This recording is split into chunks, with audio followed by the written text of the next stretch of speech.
அனைவருக்கும் வணக்கம். அனைத்து இந்திய அண்ணா திராவிட முன்னேற்ற கழக 1.5 கோடிக்கு மேல் இருக்கும் தொண்டர்கள் அனைவருக்கும் என்னுடைய பணிவான வணக்கம். நான் நூருல் அமீர், தென்காசி மாவட்டம் ஆலங்குளம் தொகுதி கடையம் ஒன்றியம் முதலியார்பட்டி. எடப்பாடி அவர்கள் ஆணவத்தில் பேசிக்கொண்டிருக்கிறார்கள். கட்சி ஒன்றிணைய மாட்டேன், அவரை சேர்க்க மாட்டேன், இவரை சேர்க்க மாட்டேன் என்று ஆணவத்தில் பேசிக்கொண்டிருக்கிறார். கட்சியை அழைத்து விட்டார். இங்கு கிராமத்தில் எங்களால் நடக்க முடியவில்லை. எல்லாரும் கேலி கிண்டலாக பேசுகிறார் மற்ற கட்சிகள் எல்லாம். ஆகையால் மரியாதைக்குரிய ஐயா OPS அவர்களை இணைக்க வேண்டும், டிடிவி சார் இணைக்க வேண்டும், சசிகலா அம்மையாரையும் இணைக்க வேண்டும். சசிகலா அம்மையாருக்கு ஒரு பணிவான வேண்டுகோள். நீங்கள் மாதம் ஒரு முறை பேட்டி கொடுத்தால் போதாது. 2000 பேர் திரட்டி கொண்டு நேராக கட்சி ஆஃபீஸுக்கு செல்லுங்கள். உங்களை என்ன செய்து விடுவார்கள்? நீங்கள் பேட்டி மட்டும் கொடுக்கிறீர்கள். 2000 பேர் 3000 பேரை திரட்டி கொண்டு நேராக கட்சி ஆஃபீஸுக்கு செல்லுங்கள். பொதுச் செயலாளர் என்று சொல்லுகிறீர்கள். வாங்க, நாங்களும் வருகிறோம் உங்கள் கூட. 2000 பேர் 3000 பேரை கூப்பிட்டு போங்க. அதேபோல் OPS ஐயாவை இல்லாமல் கட்சி விஜய் இப்பொழுது தெளிவாக பேசிக்கொண்டு இருக்கிறார், DMK DVK என்று. ஆகையால் தயவு செய்து கட்சி ஒன்றுபட்டால் உண்டு வாழ்வு, இல்லை என்றால் அனைவரும் நடுத்தருவிற்கு நிற்க வேண்டும். எனக்கெல்லாம் ஒன்றும் இல்லை. எனக்கெல்லாம் இந்த அதிமுக அழியுதுன்னு வருத்தம் தான். வேற என்ன நான் யார்கிட்ட போய் சொல்ல முடியும்?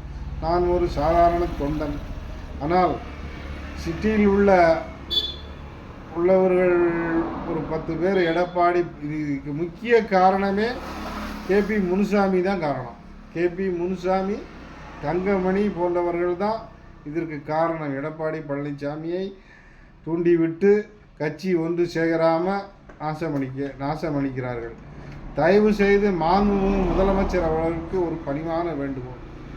கொடநாடு வழக்கை கையில் எடுங்கள். முதலமைச்சர் அவர்கள், கொடநாடு வழக்கை நீங்கள் வாக்குறுதி கொடுத்தீர்கள்.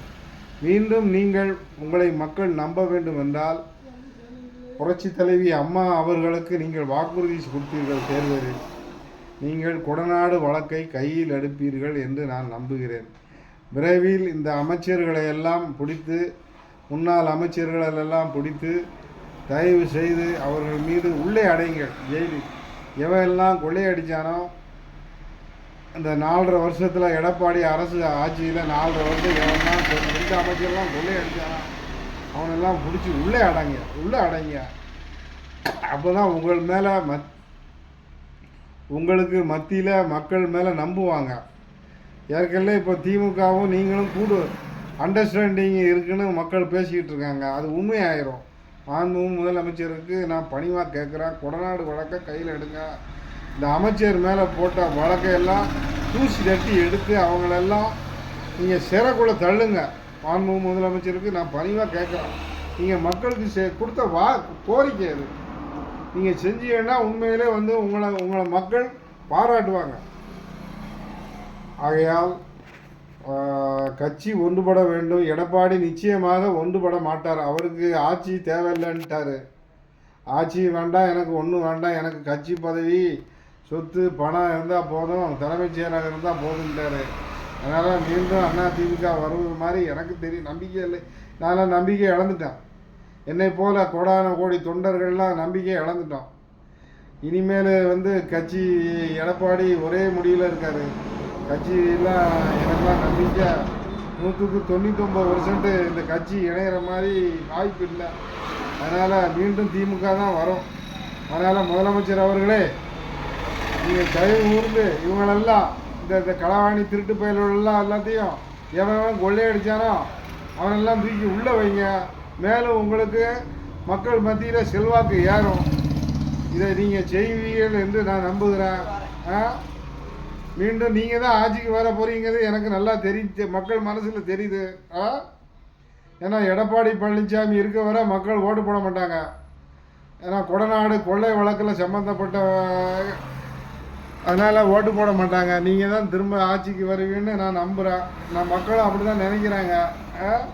தயவு செய்து இந்த குற்றவாளிகளை மட்டும் எந்த அமைச்சர்லாம் தப்பு பண்ணாங்களோ அவங்களெல்லாம் தூசி தட்டி எழுப்பி விரைவில் உள்ளே போடுங்க. கொடநாடு வழக்கை எடுத்து எடப்பாடி பழனிசாமியும் உள்ளே போடுங்க. இன்னும் மேலே உங்கள் செல்வாக்கு மக்கள் மத்தியில் ஏறும். நன்றி. இதை நீங்கள் செய்வீர்கள் என்று நான் அம்மாவை போல், புரட்சி தலைவி அம்மாவை போல் நீங்கள் செய்வீர்கள் என்று உறுதியாக நம்புகிறேன். நன்றி, வணக்கம். மாண்புமிகு முதலமைச்சர் அவர்களுக்கு நன்றி, வணக்கம். எம் நூருல் அமீன்.